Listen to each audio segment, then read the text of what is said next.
7 news కి స్వాగతం। ఈ రోజు వార్తా విశేషాలు। మేమందరూ కూడా మదిగుబ్బ గ్రామస్తులము, ఆత్మకూరు మండలము, అనంతపురం జిల్లా। ఈ రోజు చీఫ్ సొసైటీ ఎలక్షన్స్ జరగవలసి ఉండగా మా వైఎస్ఆర్సీపీ పార్టీ తరఫున ఈ రోజు బిసబ్బి మల్రాయుడు అనే అతన్ని కాంటాక్ట్ చేయడం జరిగింది। అందులో 150 ఓట్లు ఉంటే అందులో 15 ఓట్లు చనిపోయిన వాళ్ళు ఉన్నాయి। మిగతా వాళ్ళు 190 ఓట్ల వరకు వైఎస్ఆర్సీపీ మద్దతుదారులు ఉన్నారు।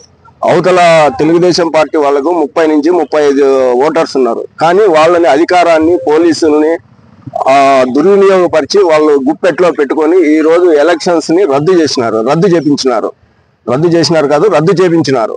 ఎందుకంటే వాళ్ళది ఏమాత్రం కూడా అక్కడ కొనసాగలేదు। మా వాళ్ళంతా కూడా ఎక్కువ మందిగా ఓటర్స్ ఉండబట్టి ఈ రోజు అప్రజాస్వామ్యబద్ధంగా ఈ రోజు అధికారాన్ని అడ్డం పెట్టుకొని పోలీసు వ్యవస్థను అడ్డం పెట్టుకొని దాదాపు ఒక 40 మంది పోలీసులను దించి అక్కడ ఒక డిఎస్పీ గారిని, సిఐ గారిని, ఎస్ఐ గారిని అందరినీ దించి గ్రామస్తులందరినీ భయప్రాంతులు చేసి ఈ రోజు ఈ విధమైనటువంటి చర్యలు తీసుకున్నారు। ఇది అప్రజాస్వామ్యబద్ధము, అధర్మము, అన్యాయము, అక్రమము। ఈ చీఫ్ సొసైటీ ఉండేది ఎందుకంటే ఎస్సీ, బీసీ, ఎస్టీలు వీళ్ళందరూ కలిసి దీంట్లో బతుకుతారు కాబట్టి దయచేసి ఈ రోజు మేమందరూ కూడా మా సర్పంచ్ గారు అయితేనేమి, చీఫ్ సొసైటీ ప్రెసిడెంట్ గారు అయితేనేమి ఈ రోజు మా గ్రామస్తులందరూ కూడాను ఈ రోజు కాండక్ట్ చేసినటువంటి వ్యక్తి బిసబ్బి మల్రాయుడు కూడా వచ్చి అందరూ ఈ రోజు కలెక్టర్ గారిని తక్షణమే ఎన్నికలు నిర్వహించవలసిందిగా కోరడమైనది। దయచేసి కామాంధుల వారు కూడా ఈ రోజు ఈ నిర్ణయం తీసుకొని మాకు వెంటనే రేపే కావాలంటే ఎలక్షన్స్ జరిగినా కూడా మేము అందుకు సిద్ధంగా ఉన్నాము తెలియజేస్తాం।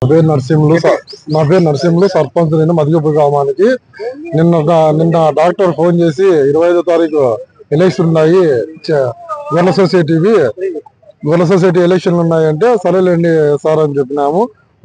సార్ వచ్చినాడు, వచ్చి మేము మీ ఓటర్స్ అందరినీ తోలుకొని ఎవరు ఉన్నారో అని మా కోరం ఎక్కువ ఉన్నందువల్ల ఈ గవర్నమెంట్ అధికార పార్టీ వాళ్ళు ఏం చేసినారంటే ఆడికొచ్చి దౌర్జన్యంగా వచ్చి చేయాలని చెప్పి ఒక డాక్టర్ని, అతనికి ఓటు లేదు ఏమి లేదు, గొల్ల సొసైటీ నంబర్ కాదు అతను, ఒక డాక్టర్ని అతనికి అధికారం ఉందని చెప్పి డాక్టర్ ఒక ఎంప్లాయర్ని ఎట్టి మాట్లాడి బండబూతులు మాట్లాడేసి నేను రాసేసి పోవాయి అని అన్నాడు। కానీ డాక్టర్ నేను అప్పుడు రాసేకి నాకు లేదన్నాడు, నేను ఇటు రాస్తా ఒక ఇది ఇస్తానని చెప్పి వెళ్ళిపోయినా।